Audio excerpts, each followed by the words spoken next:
Alors, une première vidéo pour présenter une œuvre présente donc à l'oral d'Histoire des Arts du 7 mai 2012. Alors, cette œuvre ici va nous servir en quelque sorte de modèle pour présenter la façon dont à l'oral il faut décrire, il faut exposer cette œuvre. Tout d'abord, il faut toujours commencer par la nature de l'œuvre, le nom de l'œuvre, la date de création de cette œuvre et l'auteur éventuel. Alors ici, nous sommes devant l'affiche qui s'appelle l'affiche rouge, une affiche qui a été réalisée en 1944. Cette affiche est une affiche de propagande dont l'auteur n'est pas clairement identifié. On pourrait parler plus facilement de commanditaire ici, puisque une affiche de propagande est commandée, et ici elle a été commandée par la France de Vichy ou par le gouvernement nazi, l'État nazi, les Allemands occupant la France, donc en 1944. Cette affiche donc date de février 1944. Donc, une affiche de propagande de 1944, dont l'auteur n'est pas clairement identifié, mais on pourrait parler plutôt de commanditaire, c'est-à-dire de personne qui a commandé la réalisation de l'affiche. Donc cette affiche a été placardée à 15 000 exemplaires dans les rues de France dans les mois qui ont suivi février 1944. En 1944, donc nous sommes en pleine occupation allemande. Depuis juin 1940, l'Allemagne occupe la France, puisque la France a été vaincue en 5 semaines en 1940. Et cette Allemagne qui occupe la France depuis 4 années a en 1944 affaire à des réseaux de résistance qui se sont structurés et qui tentent de lutter contre l'occupation allemande. Donc, le contexte est quelque chose de très important à présenter dans l'oral d'une œuvre d'histoire des arts. C'est-à-dire qu'une œuvre, et d'autant plus ici une œuvre de propagande, a un sens en fonction de l'époque à laquelle elle a été réalisée. Donc ici, cette affiche a été réalisée pendant la Seconde Guerre mondiale, en contexte d'occupation de la France par les troupes allemandes, suite à la défaite de 1940.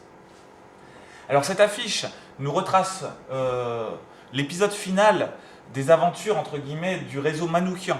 Donc un réseau de résistance, comme il en existe plusieurs dizaines en France en 1944.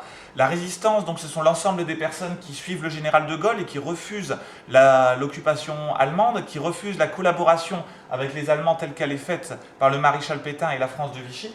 Et donc, ce réseau Manouchian est un réseau qui va particulièrement agir à Paris en 1943-1944 et qui sera dirigé par le poète d'origine arménienne Misak Manouchian. Ce réseau donc va avoir une fin particulièrement malheureuse, puisque après avoir été dénoncés, les 23 membres du réseau Manouchian seront arrêtés, torturés, 22 d'entre eux seront fusillés, et la seule femme du réseau, Olga Bancic, donc sera décapitée en Allemagne, comme le veut le code militaire de la Wehrmacht, c'est-à-dire de l'armée allemande. Donc ici, cette affiche a été placardée à partir du 21 février 1944 à 15 000 exemplaires dans les rues de France. Le commanditaire est donc le gouvernement allemand en France, donc les forces allemandes occupant la France. Cette affiche donc, se décompose en plusieurs parties. Il est important de commencer par une description globale de l'œuvre et par dire combien de parties nous pouvons compter, quels sont les grands éléments de l'affiche ou les grands éléments de l'œuvre que l'on peut observer. Donc cette affiche est constituée de 3 parties.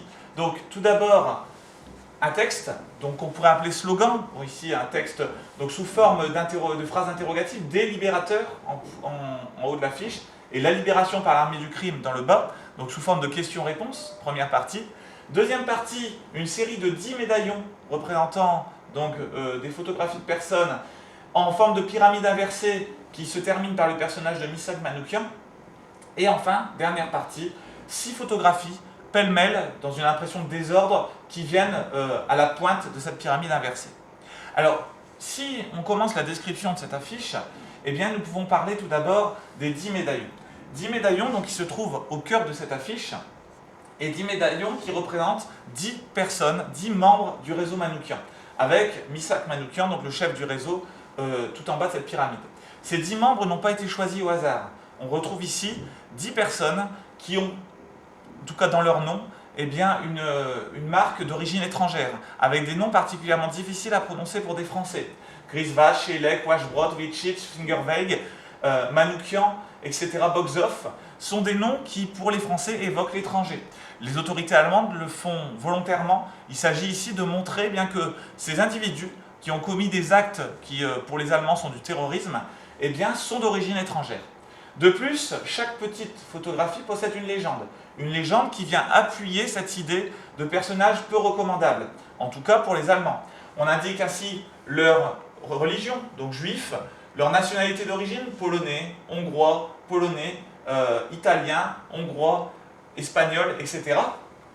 Et on indique en quelque sorte leur palmarès, entre guillemets, c'est-à-dire les crimes que ceux-ci auraient commis selon les Allemands. Donc on parle d'attentats, on parle de morts, de blessés, et on indique pour chacun des personnages, et bien finalement, ce dont on les accuse.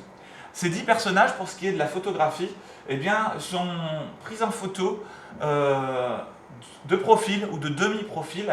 Leur regard n'est jamais tourné vers l'appareil photographique. Tout cela pour donner une impression de manque de franchise, de manque d'honnêteté de personnages qui ont le regard fuyant, qui regardent vers le lointain, des personnages en qui on ne peut pas avoir confiance. De plus, ces personnages eh bien, sont particulièrement hirsutes, mal coiffés, mal rasés, ont une apparence sale. En effet, il faut savoir que ces photographies ont été prises après plusieurs jours de torture et ont été prises juste avant que ces membres du réseau Manouchian soient exécutés, soient fusillés. Donc en fait, ici, on assiste à une mise en scène. C'est une mise en scène, 10 personnages, pour lesquels on va insister sur l'origine étrangère du nom, sur la religion juive ou bien sur les idées communistes, et qu'on va présenter donc de manière particulièrement patibulaire, ou en tout cas comme des criminels, avec le regard fuyant, un aspect en tout cas peu recommandable. Donc ici déjà cette partie-là des 10 médaillons qui représentent 10 personnes sur les 23 membres du réseau Manouchian. En dessous, 6 photographies qui sont volontairement placées d'une manière un peu pêle-mêle pour donner un aspect désordonné. En effet, ces photographies sont censées représenter le désordre, et le désordre qui a été amené par les membres du réseau Manouchian.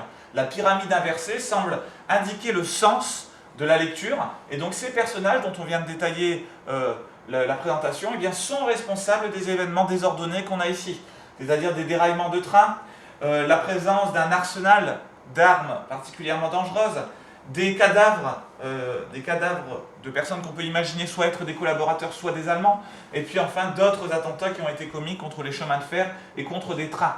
Dans ces photographies, il n'est jamais indiqué que les cibles du réseau Manouchian sont des intérêts allemands. Donc soit des Allemands, soit des collaborateurs, soit des trains apportant du ravitaillement pour les Allemands. Bref, tout est fait pour, en quelque sorte, montrer que ces individus eh bien, sont de simples criminels, ne sont pas des résistants, ne sont pas des gens qui s'attaquent aux Allemands ou aux collaborateurs, mais sont des criminels tout simplement. Enfin, la dernière partie de l'affiche, des libérateurs, la libération par l'armée du crime, eh bien, en quelque sorte, indique aux Français qui va observer cette affiche ce qu'il faut penser. Ces résistants se présentent comme étant des libérateurs, eh bien, l'affiche va montrer aux Français qui regardent cette démonstration l'inverse. Ce ne sont pas des libérateurs, car ces personnages d'origine étrangère, juifs ou communistes, sont responsables d'attentats de terrorisme, et donc c'est peut-être la libération, mais la libération par l'armée du crime. Ainsi, ces résistants ne sont pas des libérateurs, ne sont pas des héros, ce sont des criminels dont il ne faut absolument pas suivre le modèle. En bref, cette affiche, eh bien, comme toute affiche de propagande, est là pour faire passer un message. Le message, c'est que la résistance n'est pas une organisation qui est positive, n'est pas une organisation qui est là pour aider les Français, mais au contraire, est une organisation terroriste, criminelle, qui est là pour tuer, pour détruire, et non pas dans un but noble, dans un but positif. L'idée est en quelque sorte de diaboliser les résistants, d'inciter les Français à ne pas appartenir à la résistance, et surtout inciter les Français à dénoncer les résistants qu'ils pourraient voir dans leur vie quotidienne, qu'ils pourraient retrouver soit dans leur immeuble, soit à proximité, dans leur lieu de travail, etc. Donc ne pas hésiter à dénoncer aux autorités allemandes les résistants les personnes qu'ils pourraient suspecter d'être résistantes. Alors cette affiche, qui va être placardée à 15 000 exemplaires en 1944, va avoir l'effet contraire. Les autorités allemandes espéraient que cette affiche permette en quelque sorte aux Français de se rendre compte des dangers de la résistance. Ça va avoir l'effet contraire puisque les Français en 1944 vont bien comprendre que ces personnages sont des résistants, des personnes qui se sont sacrifiées, ont donné leur vie pour défendre leur pays.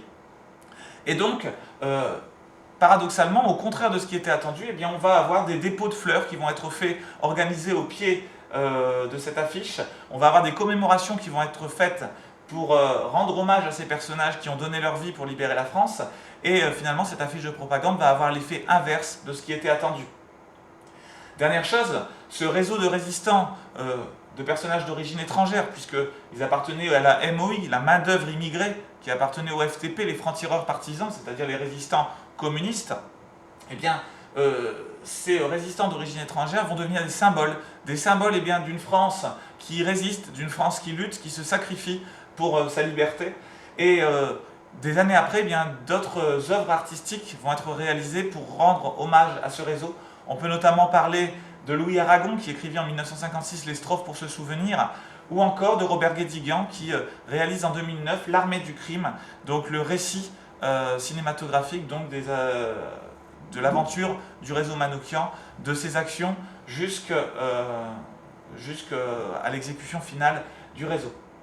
Enfin, nous pouvons, en notre œuvre faisant référence à cette affiche, parler eh bien, de la lettre à Méliné, qui est la dernière lettre réalisée donc, par Missak Manouchian, envoyée à sa femme, Méliné, et sa femme qui ne se remariera jamais et n'aura jamais d'enfant, contrairement à ce que son mari souhaitait dans un testament en quelque sorte positif qu'il lui envoyait.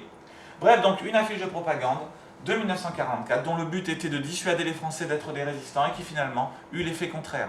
Donc en histoire des arts, à l'oral, n'oubliez jamais tout d'abord de présenter l'œuvre, la nature de l'œuvre, une affiche de propagande, l'auteur, la date. N'oubliez pas ensuite de présenter les grandes parties de cette affiche. Donc en combien de parties pouvons-nous diviser l'affiche? Ici 3, des libérateurs, la libération par l'armée du crime, donc le texte, les 10 médaillons et le pêle-mêle des ordonnées des actes des résistants. Et enfin, la partie analyse, où vous allez reprendre chacune de ces parties et l'expliquer, la détailler le plus possible. Enfin, n'oubliez pas en conclusion de résumer tout ce que vous avez pu dire, de synthétiser tout ce que vous avez pu dire et de faire les références eh bien, aux autres œuvres d'art qui peuvent être liées aux documents que vous avez étudiés.